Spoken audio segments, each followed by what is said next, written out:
Yesus lahir di bawah pohon kurma, wilayah Yeriko, penjelasan Bambang Nursenar. Nah, dengan kehadiran kita ke Tanah Suci, kita menambahkan satu poin lagi. Yang kita baca di Alkitab itu ternyata bisa kita lihat buktinya. Nah, seperti ini saudara-saudara. Kenapa para peziarah dulu datang ke Tanah Suci? Karena mereka ingin mengkonfirmasi apa yang terkata dalam Alkitab. Salah satu peziarah itu namanya Igeria. Igeria itu nulis semacam itinerary dari kunjungannya ke Tanah Suci. Mulai dari dia lihat di Yordan yang nanti pada tanggal 27 kita kunjungi tempat Musa melihat tanah perjanjian. Dia datang ke sana dan rata-rata salah satu yang menjadi tolok ukur bahwa tempat itu memiliki makna itu adalah peninggalan arkeologi.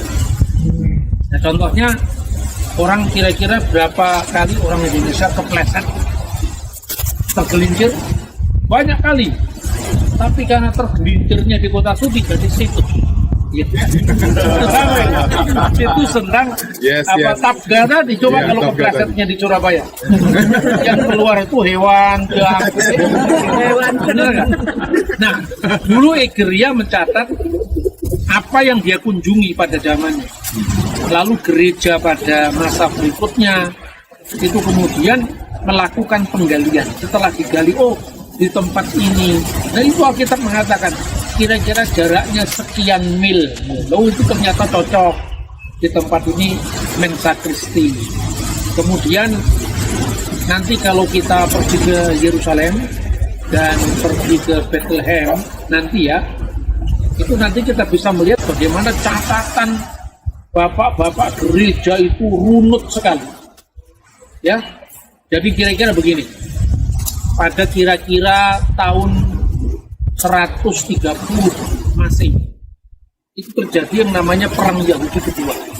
Kalau Perang Yahudi pertama itu berakhir dengan hancurnya Beit Hamikdash, Bait Suci, tahun 70 Masehi.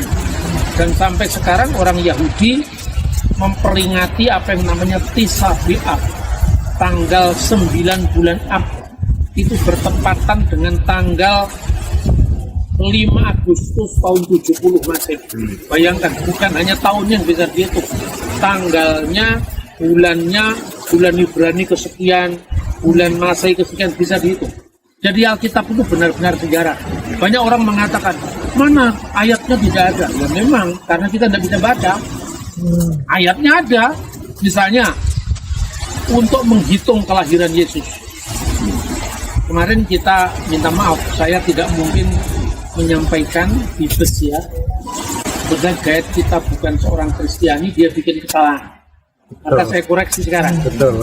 Yesus tidak lahir di Yeriko. Yesus lahir di bawah pohon kurma.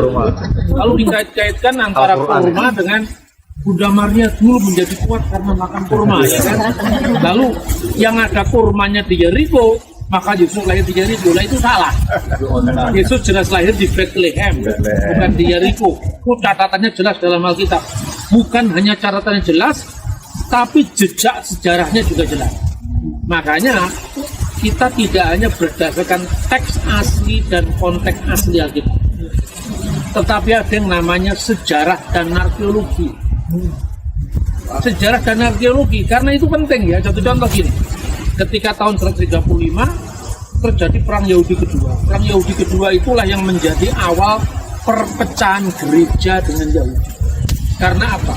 Di Perang Yahudi kedua itu Rabi Akiba, rabi yang sangat terkenal, itu mempercayai pemimpin revolusi yang namanya Simon Bar Kokhba sebagai Mesias Israel.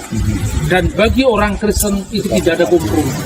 Karena hanya satu pemimpinmu, yaitu Mesias, Yesus Kristus.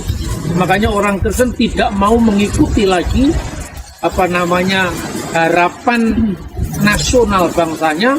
Lalu sejarah mencatat orang-orang Kristen di Yerusalem yang dinamakan orang-orang Nosrim atau orang-orang Nasrani itu kemudian memisahkan diri dan mereka pergi ke satu tempat, salah satu dari 10 kota yang disebut Dekapolis.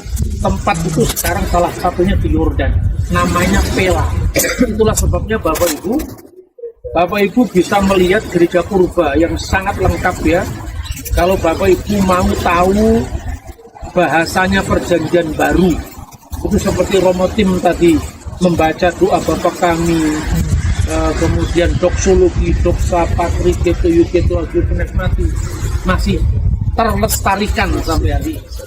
Tapi kalau Bapak Ibu mau mengikuti kira-kira Tuhan Yesus bicara sehari-hari pakai bahasa apa, sampai sekarang masih ada gereja Ortodoks Syria, gereja Maronit, gereja Assyria Timur yang memakai bahasa Aramaik lengkap. Arkeologi pertama itu ditemukan di Mesir ketika penemuan yang namanya Rosetta Stone, batu Rosetta. Di situ ada 3 huruf hieroglif Mesir kuno yang dipakai di kalangan imam-imam.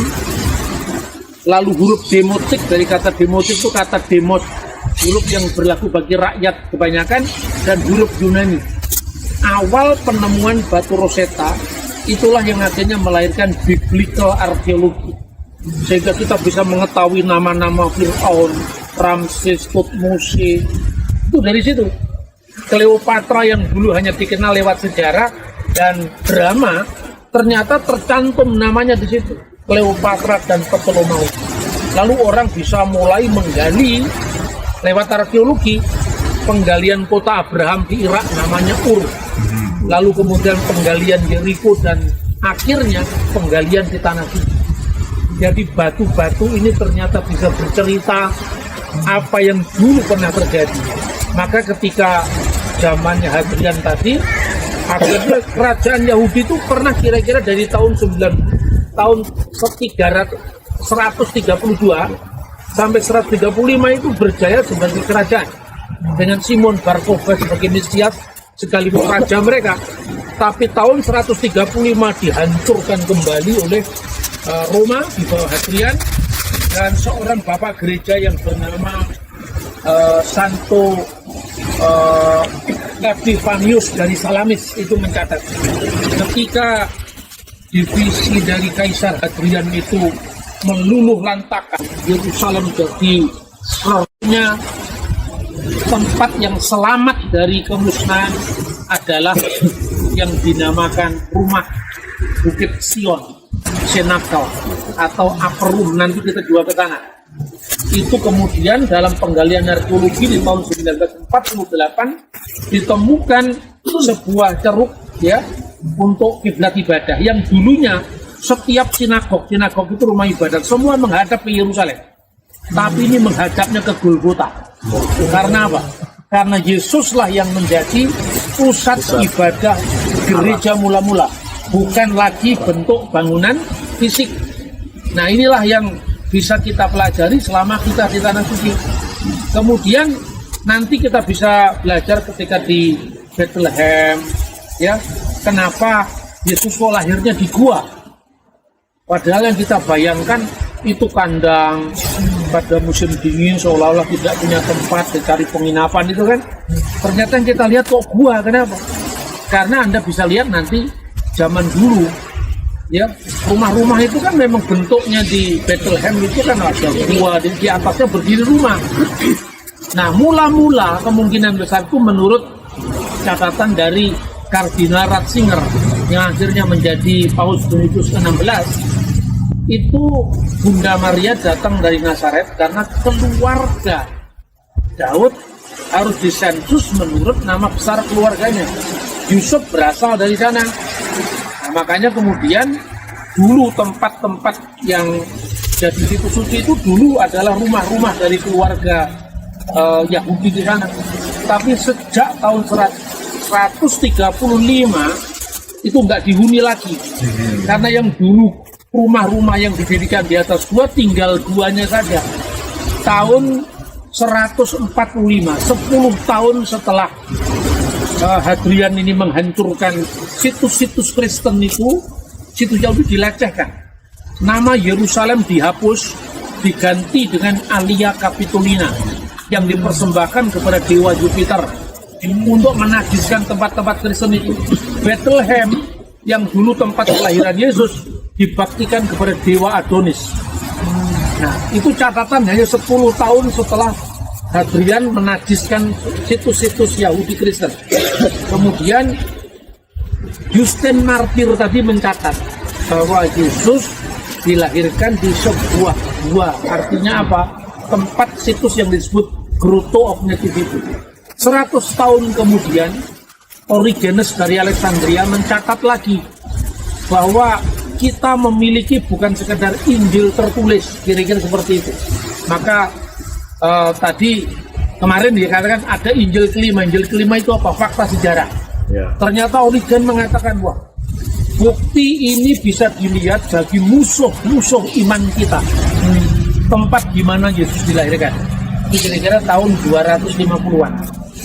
Tahun 380-an atau 340 sampai kematiannya, ada seorang namanya Alcides Hieronymus di Rom, Santo Hieronymus. Dia menulis surat-suratnya yang mengatakan bahwa dia pernah tinggal di Bethlehem lebih dari 30 tahun. Di saat itu nanti kita akan melihat ada satu gua nanti ya, namanya Gua Hieronymus. Itu dia menerjemahkan Alkitab yang akhirnya dikenal dengan Vulgata. Nah, dia mengatakan juga bahwa akhirnya Ratu Helena mendirikan gereja di atas situs yang sudah dikenal tahun 132, 145, tahun 250. Pada masanya Hieronymus, tempat itu sudah menjadi gereja. Termasuk tempat ini. Dulu Egeria pernah mencatat tentang keberadaan Mensa Christi. Akhirnya dilestarikan menjadi gereja. Itulah sejarahnya. Jadi masa rasuli. Kemudian kenapa kok gereja tidak dibangun di abad pertama? 300 tahun pertama kekristenan menjadi umat yang tertindas. Tidak ada kebebasan beragama. Tadi Bisara menceritakan setelah Konstantinus menjadi Kristen, 313 dikeluarkan Edikt Milan, kebebasan beragama. Baru kita punya gedung gereja. Dulunya itu hanya katakombe. Katakombe itu tempat-tempat gua-gua, di situ orang untuk ibadah. Jadi apa yang dulu kecil sekarang menjadi besar karena Tuhan selalu menyertai perjalanan umatnya. Tuhan dalam iman Kristen, Tuhan yang menyejarah, bisa dibuktikan, bisa diverifikasi, bukan sekedar klaim ini wahyu yang terakhir. Wahyu yang terakhir itu dari Amerika, Nabi Joseph Smith, karena dia abad 19, bukan abad ke-7. Ke-7 itu kan sudah lewat kan. Itu saya kira ya tambahannya. Semoga dengan melihat langsung dengan mata kepala kita sendiri di Tanah Suci semakin memantapkan iman percaya kita dalam mengiring Tuhan Yesus.